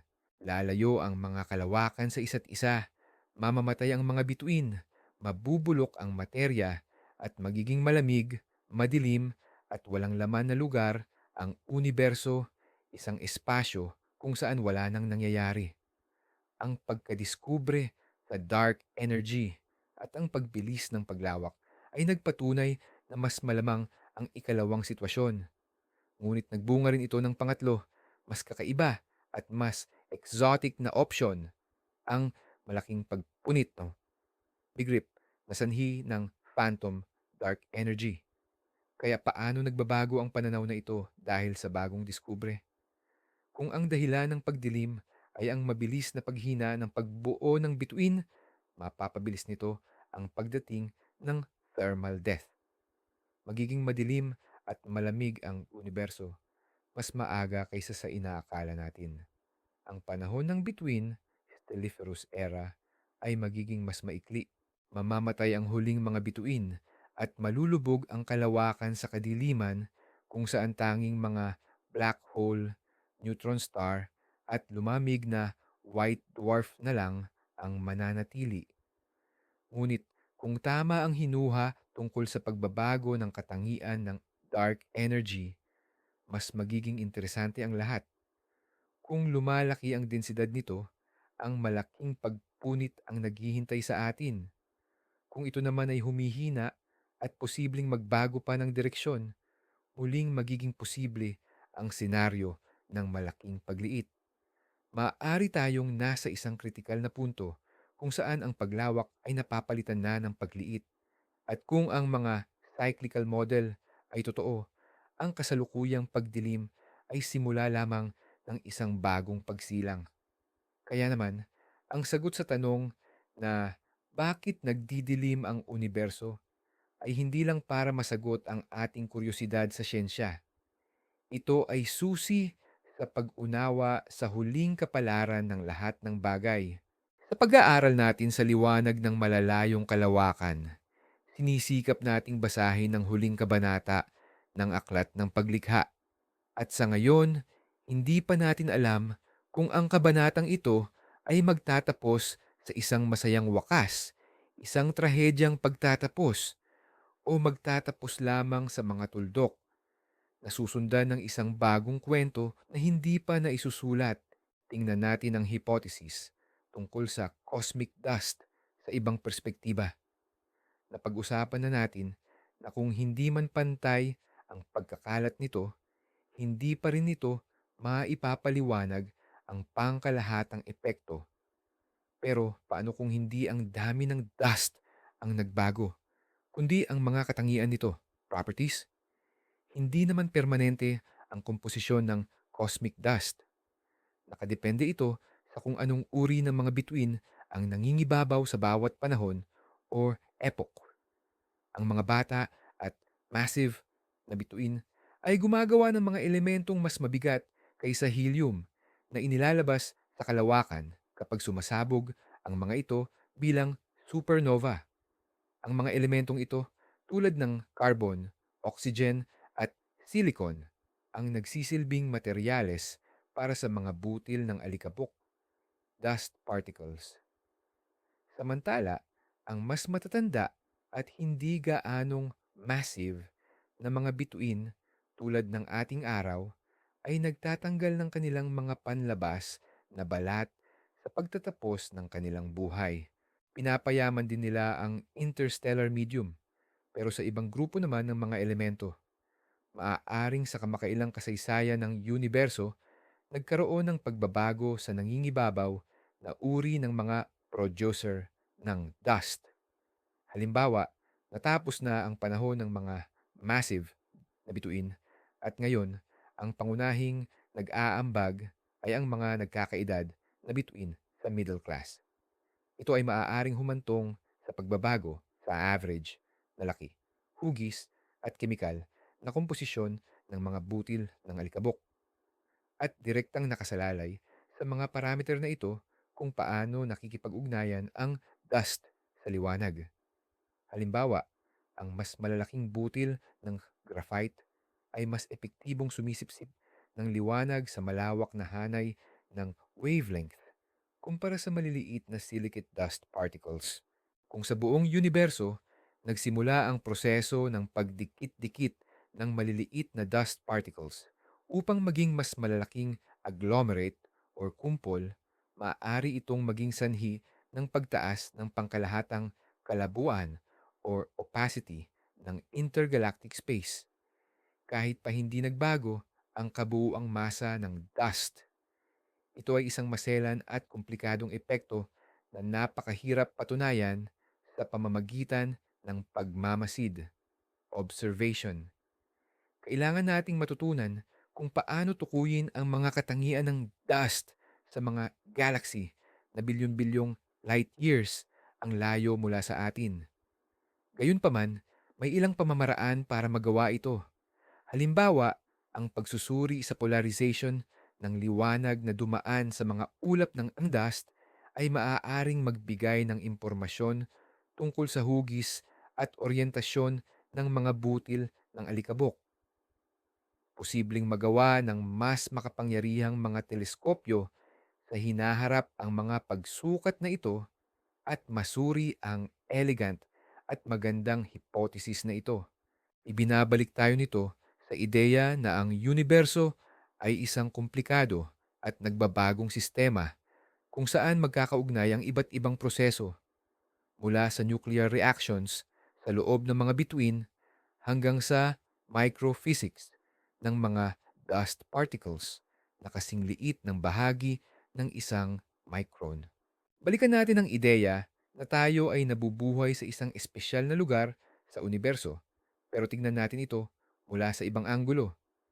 Paano kung hindi tayo nasa loob ng isang bubble or bula, kundi kabaligtaran, nasa isang rehiyon na may mas mataas na density sa tinatawag na filament, hibla o wall dingding ng malawakang istruktura nito? Sa pinakamalaking scale, ang universo ay parang isang higanting sapot ng gagamba, spiderweb. Ang mga kalawakan at kumpol ng kalawakan, clusters, ay bumubuo ng mahahabang hibla, ang mga filaments, na nagtatagpo sa matitinding buhol, dense knots. Sa pagitan ng mga istrukturang ito ay may malalawak na walang laman na mga espasyo, ang tinatawag na voids. Alam natin na ang ating kalawakan, ang Milky Way, ay bahagi ng local group na kabilang naman sa Virgo supercluster, at ang supercluster na ito ay bahagi pa ng mas malaking istruktura na tinatawag na Laniakea. Kaya siguradong hindi tayo nakatira sa pinakawalang laman na bahagi ng kosmos. Paano ito nakaaapekto sa ating mga obserbasyon? Ang liwanag na nagmumula sa malalayong kalawakan ay dumadaan sa mga matitinding istrukturang ito. Ang gravity ng mga galaxy cluster at the filaments ay maaaring kumilos bilang isang higanting lente, giant lens, na nagpapaliit at nagpapalakas ng liwanag ng malalayong bagay. Ang epektong ito ay tinatawag na gravitational lensing. Patuloy natin itong inoobserbahan at ginagamit para pag-aralan ang mga malalayong kalawakan. Pero, paano kung minamaliit natin ang impluensya ng cosmic spiderweb na ito sa pangkalahatang liwanag ng kalangitan? Posible na ang ating lokal, super dense na kapaligiran ay nagpo-focus ng liwanag mula sa malalayong bahagi ng universo, kaya't mas maliwanag ito sa ating paningin kaysa sa tunay nitong kalagayan. At ang napapansin nating pagdilim ay hindi isang tunay na proseso, kundi resulta lamang ng pag-alis natin, kasama ng buong Laniakea, mula sa isang partikular na dense na bahagi ng filament patungo sa isang mas low density na rehiyon. Humihina ang ating cosmic lens at nagsisimula nating makita ang universo kung ano talaga ito, mas madilim. Ang hypothesis na ito ay nagdudulot din ng pagdududa sa mga cosmological principle. Ipinapalagay nito na ang ating nakikita ay hindi kumakatawan sa buong universo. Upang mapatunayan ito, kailangan nating gumawa ng mas tumpak at detalyadong three-dimensional na mapa ng distribusyon ng materya sa loob ng pinakamalapit na daan-daang milyong light years sa atin. Kailangan nating masusing maunawaan kung paanong gumagalaw ang ating supercluster kaugnay ng malawakang istruktura. Ginagawa na ang trabahong ito at ang mga resulta ay maaaring magpabago ng husto sa ating interpretasyon ng datos tungkol sa liwanag ng universo. Posible na hindi dumarating ang kadiliman, kundi umaalis lamang tayo sa isang lugar na may artipisyal na pag-iilaw. Bukod pa sa mga naisa-isa na, mayroon pang ibang mas kakaibang mga haka-haka na sumusubok ipaliwanag ang misteryo ng tila nanghihina o nagdidilim na universo. Ang mga ideyang ito ay nasa dulong bahagi na ng modernong theoretical physics at halos pumapasok na sa scientific fiction. Ngunit sino ang nakakaalam? Baka isa sa mga ito ang may taglay ng katotohanan. Isa sa mga ideyang ito ay konektado sa mismong kalikasan ng vacuum. Sa quantum physics, ang vacuum ay hindi ganap na kawalan. Ito ay puno ng mga pares ng virtual particles at antiparticles na patuloy na isinisilang at nawawala. Ang quantum na sabaw na ito ay may enerhiya, at ang enerhiyang ito ng vacuum ang itinutumbas ng maraming physicist sa dark energy. Ipinapalagay ng Standard Model na hindi nagbabago ang katangian ng vacuum. Pero paano kung ang vacuum ay pwedeng umiral sa iba't ibang estado, katulad ng tubig na nagiging yelo, likido o singaw? Posible kayang ang ating universo ay kasalukuyang nasa tinatawag na estado ng false vacuum, o maling vacuum. Ito ay isang metastable na estado na maaaring tumagal ng napakatagal ngunit hindi panghabambuhay. Sa isang punto, dahil sa isang random na quantum fluctuation, maaaring mangyari ang isang phase transition o pagbabago ng yugto. Ang vacuum ay babagsak sa isang mas mabababang estado ng enerhiya, ang estado ng true vacuum or tunay na vacuum. Ang transisyong ito ay kakalat sa bilis ng liwanag at ang bula bubble ng bagong vacuum ay lalawak at lalamunin ang lahat ng madaanan. Sa loob ng bolang ito, iba na ang mga batas ng pisika ang magiging aktibo at ang nakasanayan nating matter ay hindi na lang basta maaaring umiral. Marahil, ang napapansin nating pagdidilim ay isang uri ng babala o senyales ng ganoong phase transition. Hindi mismong ang transition na hindi natin mabubuhay, kundi isang pagbabago sa katangian ng ating false vacuum na nagpapahina sa katatagan nito at umaapekto sa pagkalat ng liwanag. Ito ang walang duda na pinakanakakatakot sa lahat ng haka-haka dahil ipinapalagay nito na ang ating universo ay maaaring biglang magwakas anumang sandali nang walang anumang babala. Ang isa pang kakaibang ideya ay konektado naman sa tinatawag na holographic universe. Ipinapalagay ng teoryang ito na ang ating tatlong dimensyonal na espasyo ay isa lamang hologram, isang proyeksyon ng impormasyong nakatala sa isang dalawang dimensyonal na ibabaw sa hangganan ng universo. Kung ito ay totoo, ang mga batas ng pisika at maging ang space-time mismo ay hindi fundamental, kundi emergent. Ibig sabihin, ito ay lumalabas mula sa mas simpleng mga patakaran na namamahala sa impormasyong iyon.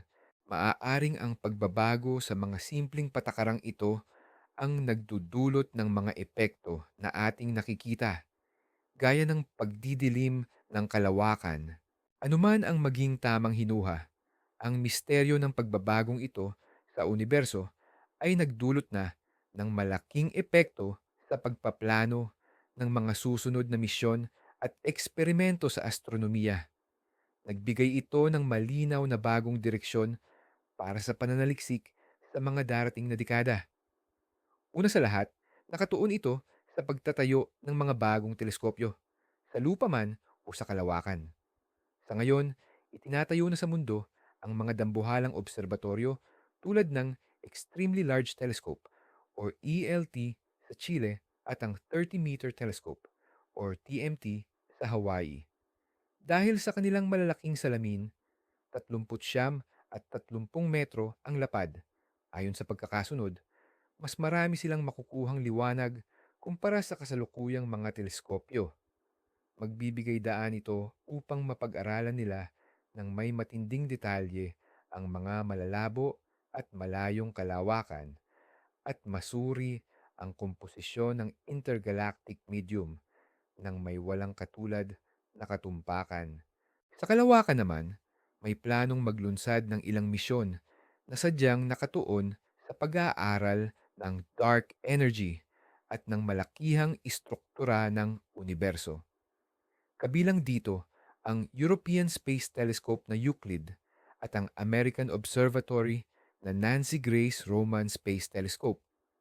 Ang kanilang pangunahing layunin ay lumikha ng three-dimensional o 3D na mapa ng distribusyon ng bilyon-bilyong kalawakan. Gagamitin ang mga mapang ito upang subukin ang cosmological principle, hanapin ang mga dambuhalang voids at filaments, at sukatin kung paano nagbago ang bilis ng paglawak ng universo sa buong kasaysayan nito. Ang mga datos na ito ay magsisilbing kritikal na pagsubok sa maraming teorya, mula sa mga modelo ng nagbabagong dark energy hanggang sa mga hinuha tungkol sa ating kakaibang posisyon sa universo. Bukod pa rito, isasaalang-alang na ng bagong henerasyon ng mga eksperimento sa paghahanap ng dark matter na isinasagawa sa ilalim ng lupa, ang posibilidad ng pagkasira o anihilasyon nito. Hahanapin ng mga siyentista hindi lang ang direktang pagbangga ng dark matter particles sa mga detector, kundi pati na rin ang dituwirang mga palatandaan, mga produkto ng pagkasira nito tulad ng neutrinos or gamma kwanta. Posibleng sa mga datos na ito nakatago ang susi sa misteryo. Sa ganitong paraan, ang misteryong astronomiko na ito ay naging matinding puwersang nagtutulak sa progreso ng teknolohiya at siyensya. Pinuwersa tayo nitong lumikha ng mas sopistikadong mga instrumento at magbuo ng mas matatalinong teorya, sa gayon ay pinalalawak ang hangganan ng ating kaalaman. Subukan nating gumawa ng isang eksperimentong pangkaisipan. Ipagpalagay natin na tayo ay isang super sibilisasyon na nabubuhay makalipas ang 1 trilyong taon mula ngayon. Ano kaya ang magiging kalagayan ng ating universo? Ayon sa kasalukuyang siyentipikong kaalaman, batay sa sitwasyon ng thermal death or pagbagsak sa init, medyo malungkot ang magiging tanawin. Lahat ng kalawakan na nasa labas ng ating lokal na grupo na sa panahong iyon ay malamang na nagsama na at naging isang higanteng elliptical na kalawakan ay lalagpas sa ating tanawin dahil sa pinabilis na paglawak. Halos wala ng laman ang kalangitan. Ang mga huling bituin, ang mga red dwarf, ay tuluyang mauubos, mag-iiwan lamang ng nagpapalamig na white dwarf, neutron star, at black hole. Ang universo ay lulubog sa halos ganap na kadiliman at lamig na malapit sa ganap na zero or absolute zero. Ito ang tinatawag na panahon ng paghina or degenerate era. Ngunit hindi pa ito ang katapusan. Sa mas matinding timescale na umaabot sa 10 sa ika-4 na pong lakas na taon, maaaring magsimulang mabulok ang mga proton ayon sa ilang Great Unification Theories. Nangangahulugan ito na ang lahat ng baryonic matter na bumubuo sa mga planeta at lumamig na mga bituin ay unti-unting mag-i-evaporate at magiging radiation at lepton. Ang tanging matitirang malalaking bagay sa universo ay ang mga black hole. Ngunit hindi rin sila panghabang buhay. Dahil sa Hawking radiation, ang mga black hole ay napakabagal na mag-e-evaporate na nawawalan ng masa. Ang mga supermassive black hole sa gitna ng mga dating kalawakan ay gagawin ito sa hindi maarok na haba ng panahon na umaabot sa 10 dinesena sa ika-100 lakas na taon. Ngunit sa huli, maglalaho din sila. Pagkatapos nito, darating ang panahon ng kadiliman or the dark era. Ang universo ay magiging isang halos walang laman na vacuum na napupuno lamang ng mga relic photon, neutrino, at marahil ay mga matatag na particle tulad ng elektron at positron. Mawawala ang anumang organisadong istruktura. Ang oras ay mawawala ng kahulugan. Ang pagdidilim ng universo na nasasaksihan natin ngayon ay ang pinakauna, halos hindi napapansing hakbang lamang sa mahabang paglalakbay na ito patungo sa wala. Ito ang unang paalala na maging ang kalawakan ay may sariling kasaysayan na may simula at may katapusan. Nabubuhay tayo sa pinakamaliwanag at pinakamatingkad nitong panahon at nararapat lamang na pahalagahan natin ang bawat photon ng liwanag na dumarating sa atin mula sa malalayong bituin. Dahil darating ang araw na ang liwanag na ito ay tuluyan ng mamamatay. Sa pagtalakay natin sa problema ng paghina ng liwanag, mahalagang maunawaan ang kaibahan ng liwanag na nakikita ng ating mata at ng kabuuang enerhiyang nililikha ng universo. Hindi ito palaging pareho. Karamihan sa enerhiyang nabubuo mula sa proseso ng paglikha ng bituin ay inilalabas bilang ultravioleta or UV na liwanag ng mga bata at maiinit na bituin. Ngunit kadalasan, hindi ito direktang nakakarating sa atin. Ito ay sinisipsip ng mga ulap ng alikabok sa loob mismo ng mga kalawakan. Umiinit ang alikabok at ibinabalik ang enerhiyang ito, pero bilang malalayong infraroho o IR na liwanag na. Kaya, para makuha ang kumpletong larawan ng balanse ng enerhiya ng universo, kailangan nating tingnan ito sa lahat ng haba ng alon, mula gamma rays hanggang radio waves. Ito mismo ang ginawa sa proyektong Gamma at sa mga kasunod na pag-aaral. Pinagsama-sama ng mga siyentista ang datos mula sa dos-dosenang iba't ibang teleskopyo na bawat isa ay tumitingin sa kani-kanilang hanay. Sa madaling salita, nagsagawa sila ng kumpletong pag-audit ng enerhiya ng universo at ang konklusyon ay malinaw at isa lang. Ang bumababa talaga ay ang kabuuang output ng enerhiya.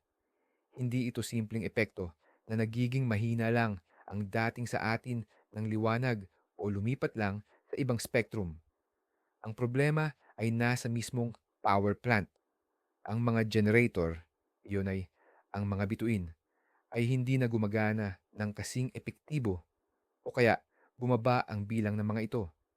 Mahalaga itong paglilinaw na nagtatanggal ng ilang haka-haka. Halimbawa, kung ang problema ay dahil lang sa pagbabago ng katangian ng alikabok, makikita sana natin na humina ang liwanag ng UV, pero kabaligtaran, lumakas naman ang liwanag sa infraroho dahil mas maraming enerhiya ang muling inilabas ng alikabok. Ngunit ipinakikita ng mga obserbasyon na ang paghina ay nangyayari sa lahat ng hanay kahit pa iba-iba ang bilis. Ito ay nagpapatunay na ang ugat ng problema ay nasa pinakapundamental na proseso na nagpapagana sa universo, ang thermonuclear fusion sa loob ng mga bituin. Dahil sa pag-unawang ito, lumiliit ang saklaw ng ating paghahanap at pinipilit tayong mag-focus sa mga tanong. Bakit mas bihira na ngayong easy lang ang mga bagong bituin? O bakit ang mga bagong henerasyon ng bituin ay mas magaan at dahil dito, mas mahina ang liwanag kaysa sa kanilang mga nauna? Ang sagot sa tanong na ito ay malamang na nakatago sa masalimuot na ecosystem ng mga kalawakan, kung saan nagtatagpo ang grabidad, ang hydrodynamics ng gas, at ang epekto ng mga bituin at black hole sa kanilang kapaligiran. Pagtuunan natin ng pansin ang madilim na enerhiya, dark energy, dahil isa ito sa pinakanakakaintriga at malalaking ideya sa pisika. Kadalasan, iniisip natin ito bilang isang puwersang hindi nagbabago at pantay na nakakalat sa buong kalawakan. Pero sa theoretical na pisika, maraming modelo ang nagsasabing ang dark energy ay isa talagang dynamic field o dinamikong larangan tulad ng electromagnetic o gravitational field. Ito ang tinatawag nilang quintessence. Hindi tulad ng cosmological constant. Ang energy density nitong field na ito ay maaaring magbago sa paglipas ng panahon at sa iba't ibang lugar. Parang isang bola na dahan-dahang gumugulong sa isang maburol na tanawin patungo sa pinakamababang punto nito. Depende sa hugis ng tanawin ng field na ito, ang kilos nito ay nag-iiba-iba. Maaari itong magdulot ng mabilis na paglawak, acceleration, na susundan naman ng pagbagal, deceleration. Ngayon, paano naman ito makakaapekto sa paglabo ng mga kalawakan? Isipin natin na ang quintessence field ay hindi lang nagdidikta sa bilis ng paglawak ng universo, kundi may mahina ring interaksyon sa ordinaryong materya. Halimbawa, maaari nitong maapektuhan ang epektibidad ng gravitational collapse or pagigting ng mga gas cloud. Kung ang field na ito ay nagbago kamakailan ng estado, binago nito ang patakaran ng laro para sa pagbuo ng bituin, star formation, sa buong universo. Maaari nitong itaas ang epektibong presyon sa gas, na humahadlang sa pag-collapse nito. Ang ideyang ito ay talagang nakakaakit sa mga teorista dahil may papaliwanag nito sa isang iglap ang ilang misteryo sa kosmolohiya. Halimbawa, ang tinatawag na coincidence problem. Bakit halos magkapareho ang order of magnitude ng densidad ng dark energy at ng materya sa kasalukuyang panahon? Kung nag interact ang dalawa, hindi ito simpleng aksidente, kundi resulta ng kanilang magkasamang ebolusyon. Siyempre, hypothesis pa lang ang lahat ng ito. Wala tayong direktang ebidensya na umiiral ang quintessence field, lalo na ang interaksyon nito sa materya. Ngunit ipinapakita ng mga modelong ito kung gaano kaugnay ang mga pinakapundamental na tanong sa pisika. Ang misteryo ng mga lumalabong kalawakan ay maaaring magsilbing bintana sa isang bagong bahagi ng realidad na hindi man lang natin inaasahan. Ang pag-aaral dito ay maaaring magdala sa atin sa pag-unawa sa tunay na katangian ng misteryosong puwersa na siyang nagdidikta sa kapalaran ng ating universo. Upang lubos na maintindihan ang pagbagal ng pagbuo ng mga bituin, mahalagang isama natin ang isa pang salik, ang tinatawag na chemical na evolution ng universo. Ang mga unang bituin ay halos binubuo lang ng hydrogen at helium, mga elementong nabuo noong Big Bang. Sa loob ng mga bituing ito, at kapag sumabog sila, nalikha naman ang mas mabibigat na elemento na tinawag ng mga siyentipiko na metales. Ang bawat susunod na salinlahi ng bituin ay mas marami ng taglay na metal kaysa sa nauna. Tinatawag itong chemical enrichment or chemical na pagpapayaman. Ngayon, paano ito nakakaapekto sa pagbuo ng mga bagong bituin? Napakalaki pala ng papel ng mga metal sa pagpapalamig ng mga gas cloud or ulap ng gas. Ang mga atomo ng mabibigat na elemento ay mabisang naglalabas ng thermal energy or init na nagpapahintulot sa ulap na lumamig, sumiksik at maghiwa-hiwalay para maging mga individual na bituin.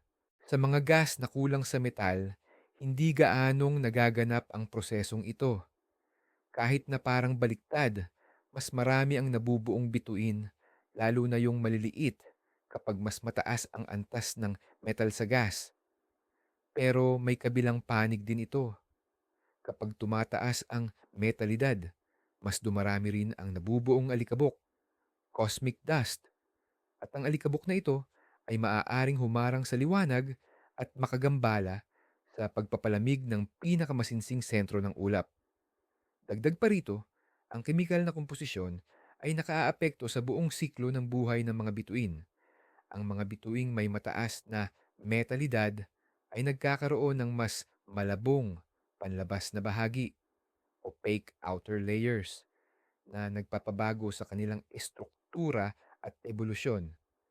Dahil dito, nagiging mas matagal sila mabuhay at mas malakas ang kanilang stellar wind. Posibleng ang nakikita nating pagitim ay dahil umabot na ang universo sa isang kritikal na level ng chemical na pagpapayaman. Ang metalidad ng gas sa mga kalawakan ay naging napakataas, kaya nagbago ang sistema ng pagbuo ng bituin. Halimbawa, mas dumarami na ang nabubuong bituin na less massive at dahil doon, hindi gaanong matingkad.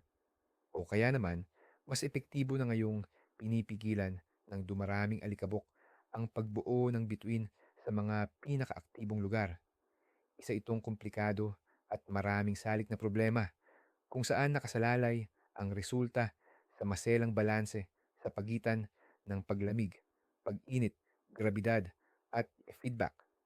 Upang maintindihan ito, gumagawa ang mga siyentipiko ng sopistikadong mga gumasa computer model na sumisira sa ebolusyon ng buong kalawakan sa loob ng bilyon-bilyong taon sa pamamagitan ng paghahambing ng resulta ng mga simulation na ito sa aktwal na mga obserbasyon. Sinusubukan nilang tukuyin kung anong mahalagang parametro ang nag-iba kamakailan na siyang nagdulot ng epektong ito. Pag-usapan natin ang lawak ng bagay na ito. Kapag sinabi nating kalahati ng universo ay dumidilim, parang biglaan at parang may nagpatay ng malaking switch. Pero ang totoo, ito ay isang napakaliit at napakahinang epekto lang. Makikita mo lang ito kapag nag-aanalisa ka ng napakaraming datos. Ang pagbabago sa liwanag ay napakababa, mga bahagi lang ng 1% kada taon. Ngunit sa paglipas ng bilyon-bilyong taon, nag-iipon ang epektong ito at nagiging napakahalaga. Isang magandang halimbawa nito ay ang proseso ng pagtanda ng tao. Araw-araw, unti-unti lang ang pagbabago natin at hindi ito pansin. Pero kung ikukumpara mo ang litrato ng isang tao noong 20 taong gulang siya at noong 60 na, kitang-kita ang pagkakaiba. Ganoon din sa universo. Nakikita natin ito sa iba't ibang edad sa pamamagitan ng pagtingin sa mga galaksya na nasa iba't ibang distansya. At napapansin natin na ang 60 anyos na universo, ibig sabihin, ang mas malalapit na galaksiya sa atin ay mas malabo kaysa sa 20 taong gulang na universo o yung mga malalayong galaksiya na matagal nang naglalakbay ang kanilang liwanag. Ang problema, mas mabilis ang prosesong ito ng pagtanda kaysa sa inaasahan ng ating mga modelong demograpiko ng kalawakan. Parang bigla na lang nagkaedad ng mas maaga ang universo. Ang isa pang mahalagang aspeto ng lawak nito ay kung anong kalahati ba talaga ng universo ang pinag-uusapan. Natural, hindi ito heograpikong hati. Ang tinutukoy natin dito ay ang kabuuang enerhiya na inilalabas sa bawat unit ng espasyo ay nabawasan ng kalahati sa loob ng huling 2 bilyong taon. Ito ay isang pangkalahatang sukatan sa ilang aktibong galaksiya na mabilis magbuo ng bituin, nagniningas pa rin ang liwanag. Pero sa iba pa, tulad ng matatanda at patay ng elliptical na galaksya, matagal na itong namatay. Ang nakikita nating epekto ay nagpapahiwatig na lumipat na ang balanse pabor sa pangalawang grupo. Mas nangingibabaw na ang mga prosesong nagdudulot ng kamatayan ng mga galaksiya kaysa sa mga prosesong nagpapanatili ng buhay sa kanila. Mahalaga na maintindihan natin ang lawak nito para hindi tayo magpanik. Ang ating araw ay sisikat pa ng 5 bilyong taon at sa buhay ng tao sa kasalukuyan, wala itong direktang epekto. Ngunit para sa siyensya at sa pag-intindi natin sa mga fundamental na batas ng kalawakan, napakalaking bagay nitong pagkatuklas. Ito ay parang isang doktor na nag-aaral ng pagtanda na biglang nakita na ang lahat ng tao sa planeta ay dumodoble ang bilis ng pag-edad.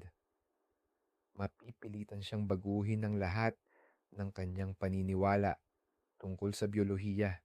Isa sa pinakamakatiyak na paraan para masuri ang mga pagbabago sa dark energy ay ang pag-aaral sa tinatawag nating Baryon Acoustic Oscillations or BAO.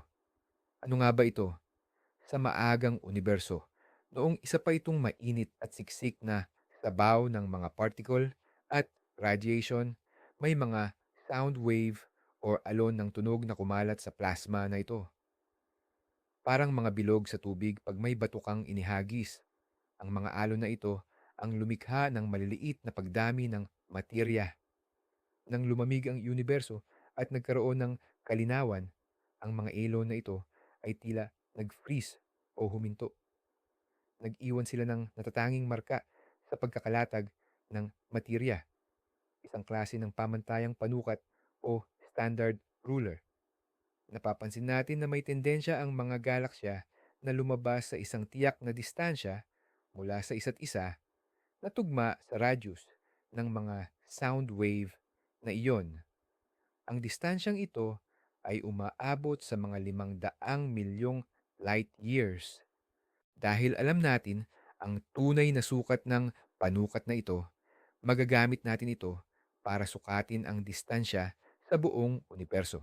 At sa gayon, pag-aralan ang kasaysayan ng paglawak nito sa pamamagitan ng pagsukat sa nakikitang angular size ng panukat na ito sa iba't ibang distansya, ibig sabihin, sa iba't ibang panahon or epoch. Maaari nating tukuyin ng may mataas na katumpakan kung paano nagbago ang bilis ng paglawak.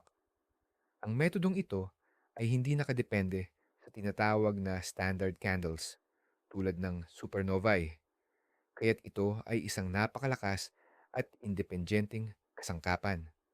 Ang mga proyekto gaya ng Sloan Digital Sky Survey, SDSS, at ang Dark Energy Spectroscopic Instrument, DESI, ay nasukat na ang posisyon ng milyon-milyong galaksya at quasar upang imapa ang mga oscillation na ito. Kung ang dark energy ay hindi isang cosmological constant at nagbabago ito sa paglipas ng panahon, makikita natin ito sa datos ng BAO. Dapat may makita tayong paglihis sa kasaysayan ng paglawak mula sa hinuhulaan ng standard model. Sa ngayon, ang datos ay mataas ang pagkakapareho sa standard model kung saan ang dark energy ay isang konstante. Ngunit patuloy na tumataas ang katumpakan ng pagsukat. Ang mga susunod na survey na magmamapa ng 10-10 milyong galaksya ay magbibigay daan sa atin na subukan ang hypothesis na ito ng may mas matinding kalinawan. Kung may makita silang paglihis, isa itong tunay na revolusyon. Kung wala, kailangan nating hanapin ang paliwanag sa pagdidilim ng universo sa iba pang mas komplikadong prosesong astropisikal.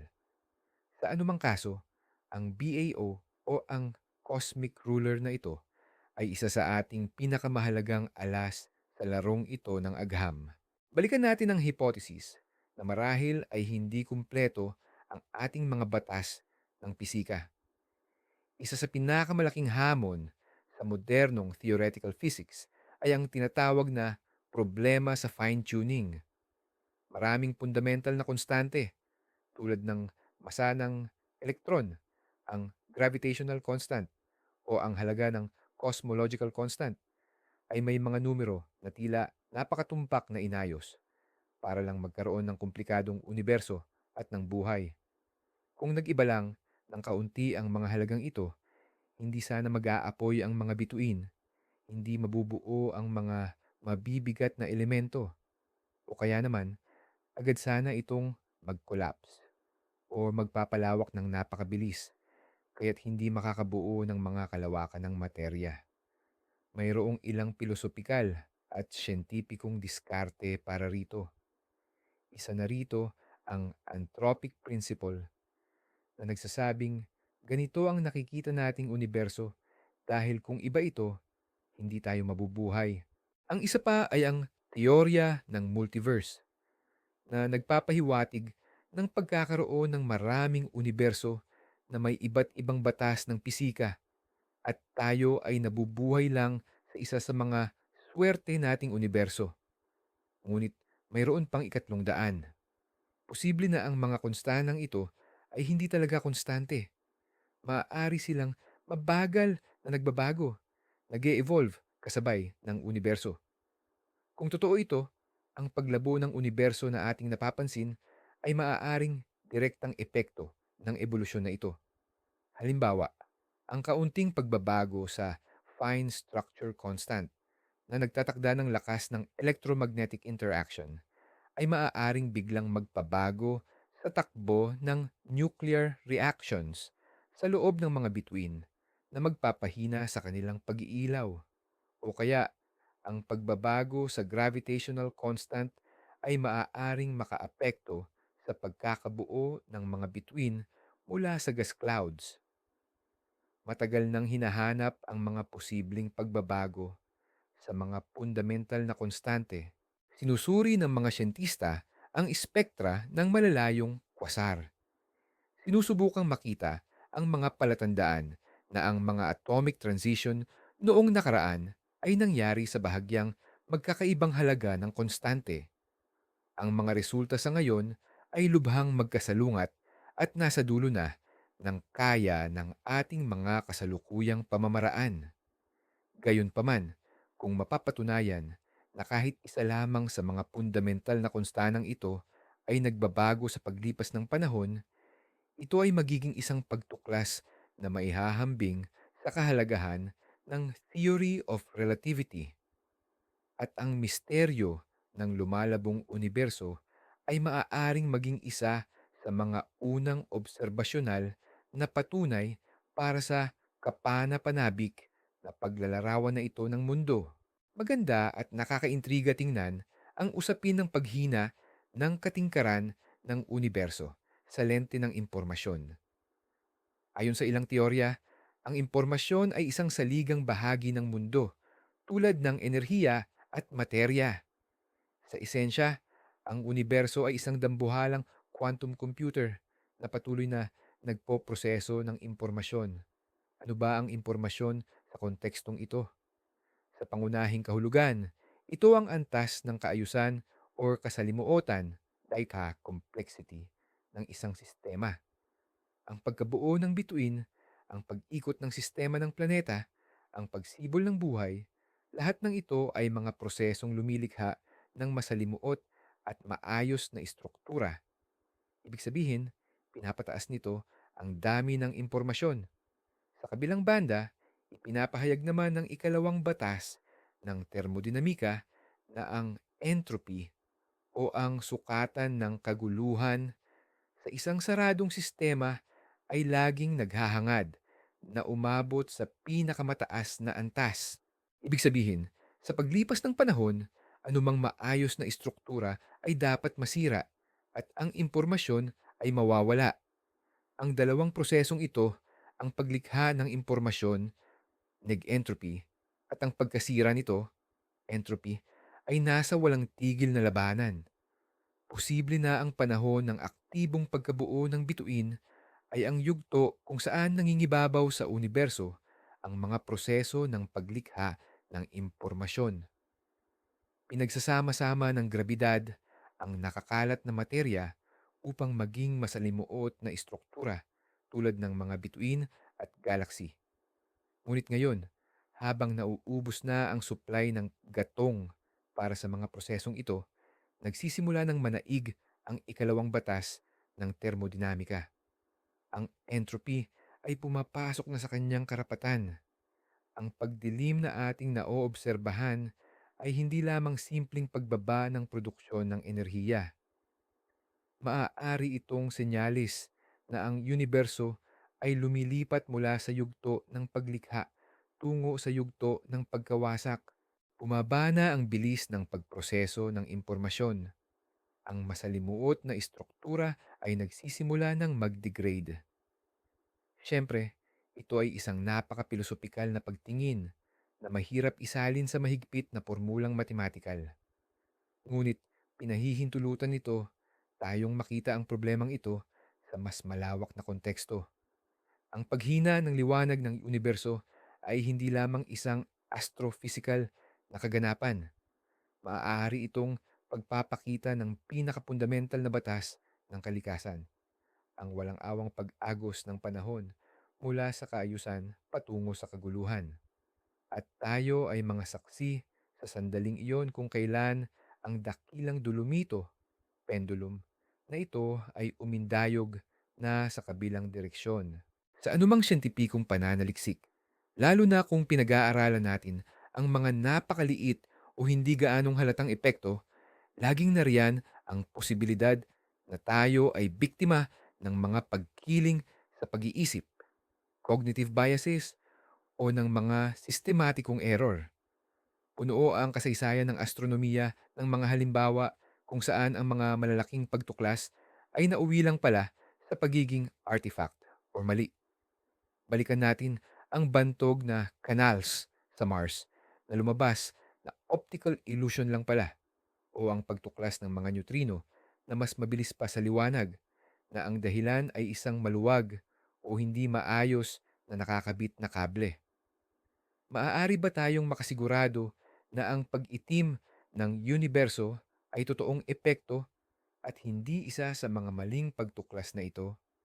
Seryosong tinututukan ng mga siyentista ang posibilidad na ito. Ito ang dahilan kung bakit napakaraming oras at pagsisikap ang inilalaan sa paghahambing at pagpapatunay ng mga datos na nakuha mula sa iba't ibang instrumento at sa iba't ibang pamamaraan. Ang datos mula sa Gamma Project ay inihambing sa data ng Sloan Digital Sky Survey kasama ang mga obserbasyon mula sa mga space telescope tulad ng Hubble, Spitzer, Herschel at marami pang iba. Sa kabuuan, lahat sila ay tumuturo sa iisang tendensya. Ito ay malaki ang ibinabawas sa posibilidad na ang problema ay nagmumula lamang sa isang partikular na instrumento. Ang mas komplikadong tanong ay nakatuon sa mga metodolohiya ng pagsusuri. Para sukatin ang kabuuang liwanag, total luminosity, kailangan nating gumawa ng maraming assumptions at mga modelo. Halimbawa, paano ba natin tumpak na isasaalang-alang ang pag-absorb ng liwanag sa loob mismo ng mga kalawakan? Paano ia-extrapolate ang data na nakuha sa isang limitadong bahagi ng kalangitan patungo sa buong universo? Paano natin isasalin ng tama ang napagmasdang liwanag sa iba't ibang filter upang makalkula ang kabuuang enerhiyang nailabas? Sa bawat proseso na ito, may maaaring nakatagong maliit na sistematikong error na. Kapag naipon, ay maaaring humantong sa isang maling konklusyon. Ito ang dahilan kung bakit napakaingay ng diskusyon sa loob ng komunidad ng siyensya. Iba't ibang grupo ang nagsusuri sa parehong data gamit ang bahagyang magkakaibang pamamaraan at inihahambing nila ang mga resulta. Sa ngayon, ang konsensus ay tumuturo na totoo ang epekto, ngunit ang ganap na katiyakan ay makukuha lang kapag mayroon na tayong data mula sa bagong henerasyon ng mga teleskopyo na magbibigay daan sa mga pagsukat na may mas kaunting error at mas kaunting model assumptions. Ang siyensya ay isang mabagal at maingat na paglalakbay patungo sa katotohanan, at sa paglalakbay na iyon, mahalagang laging mag-iwan ng espasyo para sa pagdududa. Isipin na lang natin sa sandaling ito na tama ang pinakapayak na hinuha. Nauubusan na ang universo ng panggatong para sa mga bituin.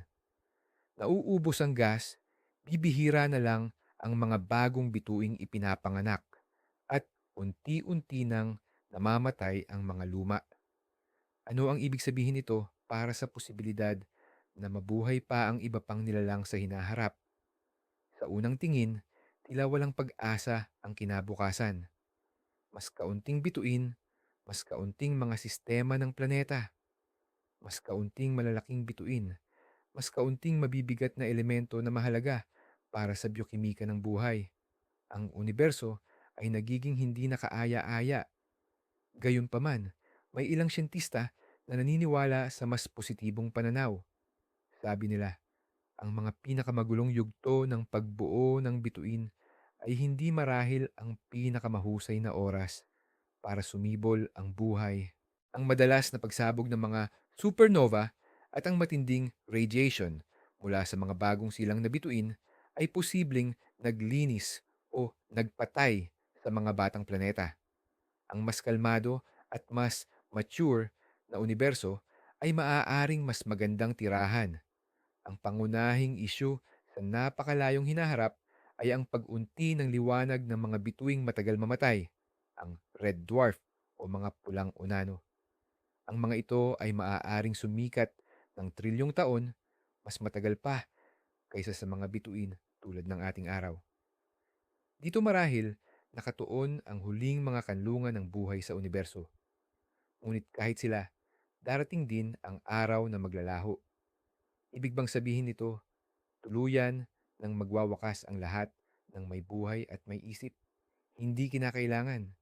Tiningnan ng pisikong si Freeman Dyson at ng iba pang mga palaisip ang mga senaryo ng pagpapatuloy ng buhay sa napakalayong hinaharap.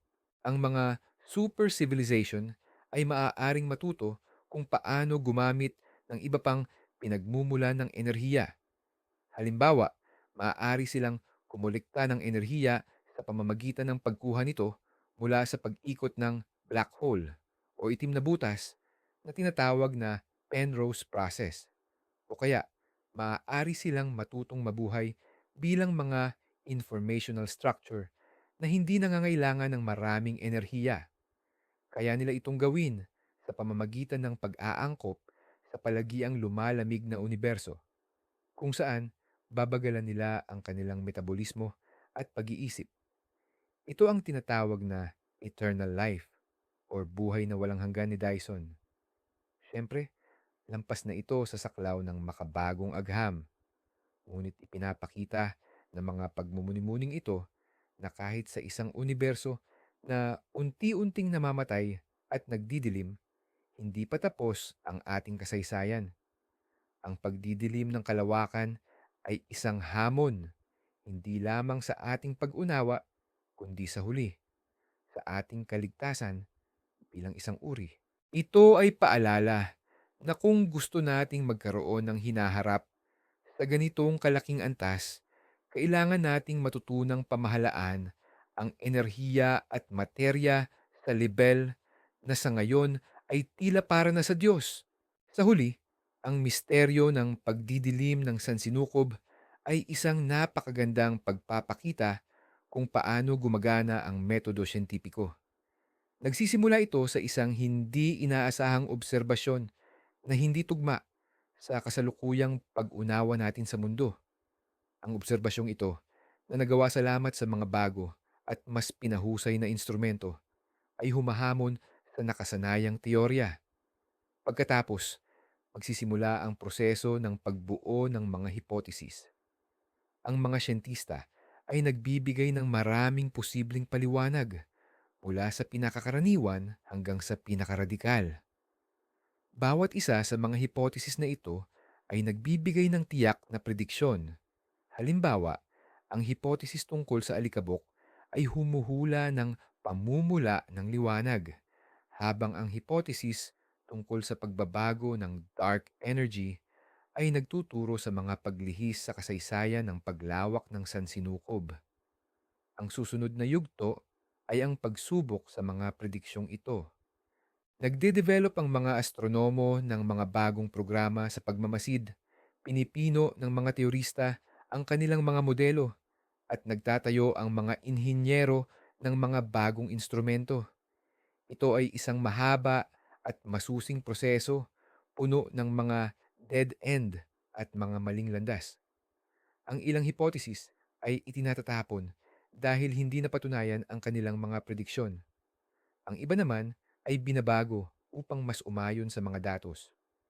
Minsan, para malutas ang problema, kailangan ng isang ganap na bago at revolusyonaryong ideya na mag-uugnay sa mga hiwa-hiwalay na katotohanan sa isang maayos na larawan. Tayo ngayon ay nasa kasagsagan ng prosesong ito. May misteryo tayo. Mayroon tayong ilang magkakalabang hipotesis at mayroon tayong mga kasangkapan upang subukin ang mga ito. Ito ay isang napakapanapanabik na panahon para sa kosmolohiya. Posibleng matagpuan na ang sagot sa mga darating na taon. Salamat sa James Webb Space Telescope o sa Euclid Observatories. O baka naman, mananatili ang misteryong ito sa atin sa loob ng ilang dekada na humihingi ng mas matatapang pang ideya at mas malalakas pang teknolohiya. Ngunit anuman ang mangyari, ang mismong proseso ng paghahanap ng sagot ay nagpapalawak na ng ating pag-unawa sa mundo.